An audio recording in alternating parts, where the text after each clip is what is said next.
भाजप आमदार प्रसाद लाड यांनी उद्धव ठाकरेंवर निशाणा साधलाय। मराठा समाजाचा सन्मान न करण्याचा उद्धव ठाकरेंनी ठेका घेतलाय का, असा सवाल भाजप आमदार प्रसाद लाड यांनी केलाय।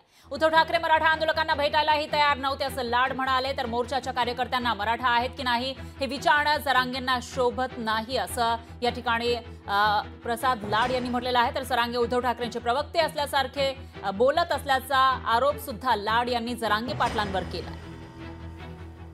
मनोज दादा, तुम्ही तर उद्धव ठाकरेंचे प्रवक्तेच झाल्यासारखं बोललात की हे मराठा समाजाचेच नाहीत।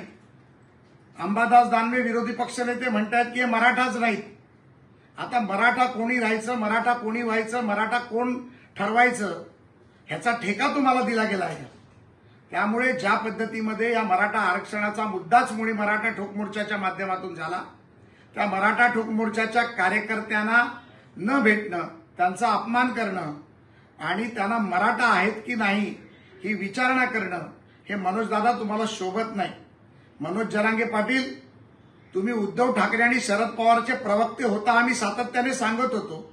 आता तर साक्षात तुम्ही प्रवक्ते असल्याचा पुरावाच दिलाय, हे सिद्ध झाले। लोकशाही मराठी ऐका, पहा, जागरूक रहा।